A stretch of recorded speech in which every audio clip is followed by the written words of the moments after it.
बच्चे study with Pankaj में आपका स्वागत है। आइए हम मिलकर नॉलेज को इन्हांस करें और वायरस से रिलेटेड चीज़ें मैंने पढ़ाया था कि वायरस के अध्ययन को वायरोलॉजी कहते हैं। इसकी खोज इवान विस्की ने 92 और 91 के बीच में किया था, यानी 92 ही लगाइएगा। विषाणु सजीव यानी कि जो वायरस है ना वो मृत जीव के बीच की कड़ी है।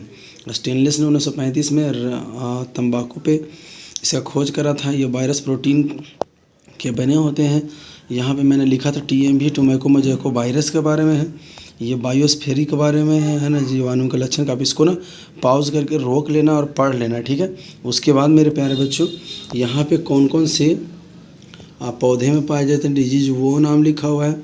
यहाँ पे कुत्ता काटने सिखा तो, बंदर को काटने सिखा तो, गाय भैंस के, है ना। अब यहाँ पे देखिए लिखा हुआ स्मॉल पॉक्स, पूरे में खसरा लिखा हुआ है, इन्फ्लुएंजा लिखा हुआ, पोलियो लिखा हुआ है ना, मस्तिष्क शोध लिखा हुआ है, हाइड्रोफोबिया लिखा हुआ है, तंत्रिका तंत्र लिखा हुआ है, ट्रोकोमा लिखा हुआ है ना, ग्लोसुआ जिसको मम्स बोलते हैं, है ना। फिर एड्स लिखा हुआ है, प्रतिरक्षा।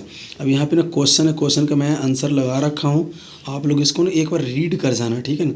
जैसे HIV की खोज किसने करा, है ना, ये कैसा रोग है, एड्स का मतलब क्या होता है, वायरस में से कौन सा रोग, है ना, ठीक है। आगे मैं देखना इधर देख लीजिए ढंग से, एड्स कैसे फैलता है, विषाणु होते क्या हैं, है ना, तो जीवित और मृत के बीच की कड़ी होता है। इसीलिए एड्स के बारे में क्या गलत चीज़ें हैं, है ना। HIV 3D दिखा हुआ है, LT क्या है ना। एड्स के कारण किससे होता है, वायरल होता है, जुकाम, सॉर्स क्या है लिखा हुआ है, किसकी कमी से हो जाता है, एडवर्ड जेनर ने किसकी खोज करी थी, मानवीय ल्यूकेमिया वायरस के कारण होता है, पोलियो का टीकाकरण का सबसे पहले किसने तैयार किया, कैंसर से लड़ने वाला जानवर कौन सी मछली है ना। फिर आगे यहाँ पे देख ले रहे हैं पोलियो की बीमारी होती है किससे, बड़ी आंत लिखा हुआ है यहाँ पे, है ना, कि इनमें से जोड़ा लगाइए।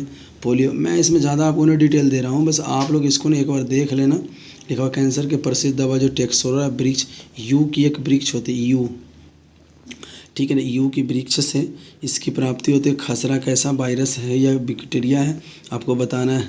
आपको समझ में आ रहा होगा। इसमें टोटल के टोटल हमने 30 क्वेश्चन दिए हैं। 30 क्वेश्चन आपको देखना है, इसके आंसर्स भी यहीं पे, अगर कहीं कोई गड़बड़ी रहा तो आंसर आपको आप लगा सकते हैं, ठीक है।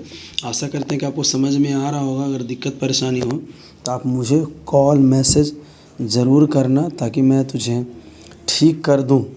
ये उस बच्चों के लिए है जिनका मैंने आज क्लास में वायरस पढ़ाया है। अगर लगता है कि YouTube पर आप चले जाइए, स्टडी विद पंकज लिखिए, आपको वहाँ पे ना मिल जाएगा ये सारा का सारा क्वेश्चंस भी और ये सारा कुछ जो मैंने पढ़ा रखा है वो भी, ठीक है। आशा करते कि आपको समझ में आ रहा होगा। कल आपका बैक्टीरिया रहेगा। थैंक यू, आपका दिन